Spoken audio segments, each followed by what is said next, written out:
সাত সকালে ভবানীপুরে ব্যস্ত রাস্তায় একেবারে ভেঙে পড়লো তোরণ।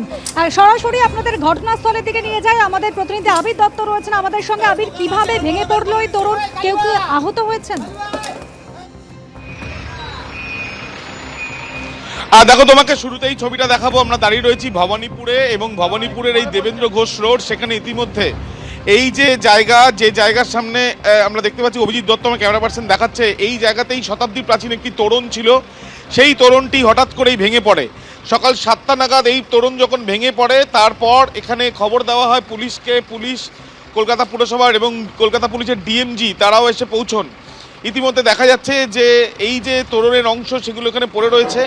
আশঙ্কার জায়গা এটাই যে পাশে এখানে স্লাম এরিয়া রয়েছে, অনেকেই এখানে থাকেন যারা স্থানীয়রা, তাদের সাথে একবার আমরা কথা বলবো যে ঠিক কখন হলো এবং কতটা আশঙ্কার জায়গা ছিল যেখানে আশেপাশে অনেকেই ছিলেন। আশেপাশে এটা আমাদের এখানে 1 নম্বর এবং 3 number Debendra Ghosh road slum area আছে। প্রায় এখানে না তো না প্রায় 700-800 লোক থাকে। সকালবেলা 7:10 এইটা যে শতাব্দী প্রাচীন গেটটা যে ভেঙে পড়েছে, সকালবেলা ঠিক 7:10 আমাকে এখান থেকে এরা সব খবর দিল। খবর দেওয়ার পর আমি এখানে 7:30-7:30 মধ্যে আমি এখানে।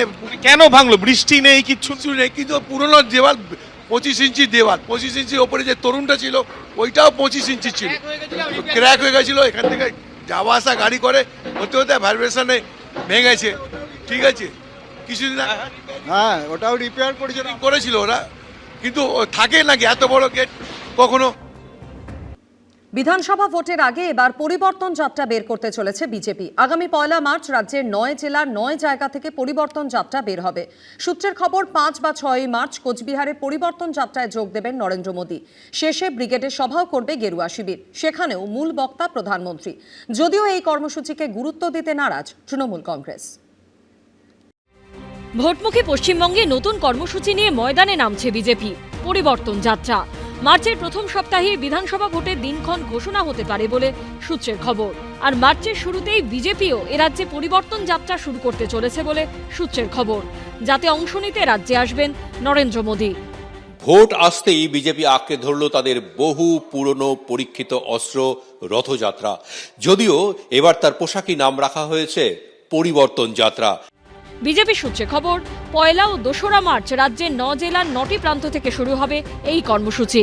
কোচবিহার, উত্তর দিনাজপুরের ইসলামপুর, বীরভূমের হাসন, পশ্চিম বর্ধমানের কুলটি, নদিয়ার কৃষ্ণনগর, উত্তর 24 পরগনার সন্দেশখালী, দক্ষিণ 24 পরগনার রায়দিঘি, হাওড়ার আমতা ও পশ্চিম মেদিনীপুরের গড়বেতা থেকে কলকাতার উদ্দেশ্যে রওনা দেবে 9টি সুসজ্জিত গাড়ি। রাজ্যের মোট 294টি বিধানসভা কেন্দ্রই ছুঁয়ে যাবে বিজেপির এই কর্মসূচি। ये रथ यात्रा नहीं, परिवर्तन यात्रा है। परिवर्तन यात्रा है, इसमें सार्वजनिक रूप से होगा। जहां जहां चुनाव होता है, परिवर्तन यात्रा या चुनाव जीतने की संकल्प यात्रा होता है। ये जिस तरीके से सब राज्यों में होता है, यहाँ भी होता है। কোটি কোটি টাকা দামের বাস, সামনে ড্রাইভারের সিটের ওপর একটা মাচা করা আছে, তাতে দাঁড়িয়ে সে হাত নেড়ে নেড়ে তারা কর্তব্য করবে। সেটাই হচ্ছে রথযাত্রা, সেটাই নাকি জনসংযোগ। পশ্চিমবঙ্গের জনসংযোগ শিখতে গেলে শিখতে হবে মমতা বন্দ্যোপাধ্যায়ের কাছ থেকে। সবথেকে বড় কথা, বিজেপির প্রোগ্রামগুলোর গাল ভরা নাম, কিন্তু শূন্য সেসব অনুষ্ঠান। বিজেপি সূত্রে খবর, 5 বা 6 মার্চ কোচবিহারে পরিবর্তন যাত্রায় অংশ নেবেন প্রধানমন্ত্রী নরেন্দ্র মোদী। সেখানে একটি জনসভা করারও কথা রয়েছে তার। সূত্রের খবর, 5টি গাড়ি ব্রিগেডে পৌঁছে যাবার পর 13, 14 বা 15 মার্চের মধ্যে একদিন ব্রিগেডে সভা করবে বিজেপি। সেই সভাতেও প্রধান বক্তা হিসেবে থাকার কথা রয়েছে নরেন্দ্র মোদীর। তবে এই কর্মসূচির উদ্বোধনী অনুষ্ঠানে কেন্দ্রীয় স্বরাষ্ট্রমন্ত্রী অমিত শাহ, সর্বভারতীয় সভাপতি নীতিন নবীন, প্রতিরক্ষা মন্ত্রী রাজনাথ সিং, কেন্দ্রীয় সড়ক ও পরিবহন মন্ত্রী নীতিন গডকরি, জেপি নাড্ডা, ধর্মেন্দ্র প্রধান, দেবেন্দ্র ফড়নবিস, শিবরাজ সিং চৌহানের মতো একঝাঁক কেন্দ্রীয় মন্ত্রী ও নেতাকে আনা হবে বলে বিজেপি সূত্রে খবর। মোট 9টি যাত্রা শুরু হচ্ছে, প্রায় 5000 কিলোমিটারের বেশি, বিভিন্ন পথ দিয়ে। আমাদের এই যাত্রা চলবে, প্রত্যেক বিধানসভার উপর দিয়ে যাত্রা নিয়ে যাওয়াটাই আমাদের একমাত্র লক্ষ্য। এই যাত্রা শেষ হবে ব্রিগেডে প্রধানমন্ত্রীর জনসভা দিয়ে। যে কেউ আসুক ঘুরুক, কিছু লাভ হবে না, আসা যাওয়াই সার হবে। মানুষ মমতা ব্যানার্জি ছাড়া এখানে কাউকে কিছু ভাবেন না। এত ট্যুরিস্ট আসেন, এখন তো দেখছেন পর্যটনেও আমরা প্রায় প্রথম স্থান অধিকার করেছি। ট্যুরিস্ট আসবে, ট্যুরিস্ট যাবে, এতে তো আমাদেরই লাভ। এই কর্মসূচিকে অনেকেই রথযাত্রার সঙ্গে তুলনা করছেন।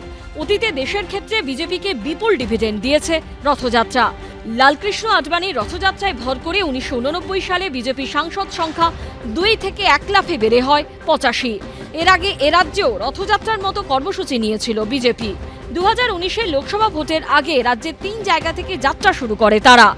সেই ভোটে তাদের আসন সংখ্যা 2 থেকে বেড়ে হয় 18। 2021-এর বিধানসভা ভোটের আগেও রথযাত্রার আদলে কর্মসূচি করে বিজেপি। ক্ষমতায় আসতে না পারলেও 3 থেকে বেড়ে বিজেপির বিধায়ক সংখ্যা হয় 77। এবারও বিধানসভা ভোটের আগে ফের একই রকম কর্মসূচি নিল বিজেপি। হিন্দুত্বই তো বিজেপির একমাত্র এজেন্ডা। তো এই এজেন্ডা নিয়ে সারা ভারতবর্ষে ভোট করছে, বাংলাতে ভোট করবে। একদিকে দিদির এজেন্ডা চলবে, একদিকে মোদির এজেন্ডা চলবে। ভাগ করে নাও বাংলাকে। গোটা রাজ্যটাকে এই সমস্ত মানুষের কাজ, জীবিকা, ভবিষ্যৎ, লেখাপড়া এখান থেকে সরিয়ে এনে রথ আর মন্দিরের মধ্যে যারা আটকে দিতে চায় তারা মানুষের অগ্রগতিকেই রোধ করে। বিজেপি সেই শক্তি, তৃণমূলের সুবিধার্থে এই সুযোগ পাচ্ছে। সূত্রের খবর, 1 ও 2 মার্চ বিজেপির কর্মসূচি চলবে। 3 ও 4 তারিখ দোল পূর্ণিমা ও হোলির কারণে তা বন্ধ থাকবে। এরপর 5 মার্চ থেকে 10 মার্চ পর্যন্ত টানা ব্রিগেডের উদ্দেশ্যে বিজেপির যাত্রা চলবে। এসবের আগে বুধবারই একটি অনুষ্ঠানে রাজ্যে আসছেন অমিত শাহ। দীপক ঘোষ, উজ্জ্বল মুখোপাধ্যায় ও রঞ্জিত সাউয়ের রিপোর্ট, এবিপি আনন্দ।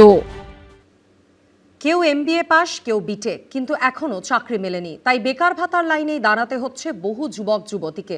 কেউ আবার লজ্জায় আসতেই পারলেন না ক্যাম্পে, পাঠিয়েছেন তাদের বাবা মাকে। MBA হয়ে গেছে, এখন বসে আছি। আমি বিটেক করেছি কেমিক্যাল ইঞ্জিনিয়ারিংয়ে NIT দিল্লি থেকে। পছন্দের পেশা বেছে নেবেন, ভালো চাকরি করবেন, রোজগার করে নিজের পায়ে দাঁড়াবেন, পরিবারকে ভালো রাখবেন, এই ছিল স্বপ্ন। আর স্বপ্ন পূরণের জন্য দরকার ছিল একটা চাকরি, যা এই উচ্চশিক্ষিত তরুণ তরুণীরা পাননি। অগত্যা রাজ্য সরকারের 1,500 টাকার ভাতার জন্য দাঁড়াতে হয়েছে লাইনে। টালিগঞ্জে দুর্গাপুর, রায়গঞ্জ, কোচবিহার, শহর থেকে জেলা, মঙ্গলবার একই ছবি দেখা গেল সর্বোচ্চ। কেউ MBA পাশ করে বসে আছেন, তো কেউ বিটেক। যাদের ইন্টারভিউয়ের লাইনে থাকার কথা ছিল তারা যুবসাথীর রেজিস্ট্রেশন ক্যাম্পের লাইনে। যেমন টালিগঞ্জের বাসিন্দা এই তরুণী MBA পাশ করেছেন, এখনো চাকরি জোটেনি, তাই বাধ্য হয়ে যুবসাথীর জন্য লাইনে দাঁড়িয়েছেন। তবে তার সাফ কথা, ভাতা কখনো চাকরির বিকল্প হতে পারে না।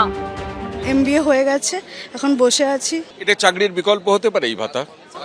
না, অবশ্যই নয়। চাকরি পেলে অনেকটা বেশি অ্যামাউন্টে পাওয়া যায় অবভিয়াসলি, কিন্তু এখন এটা অল্প হলেও একটা সেভিংসের মতন। দুর্গাপুরের প্রভাত কুমার পাঠক মেকানিক্যালে বিটেক পাস, কিন্তু চাকরি পাননি। আমি বিটেক করেছি, বিটেক কিসের মেকানিক্যালের উপরে। তো চাকরি কি পেয়েছেন এখন পর্যন্ত?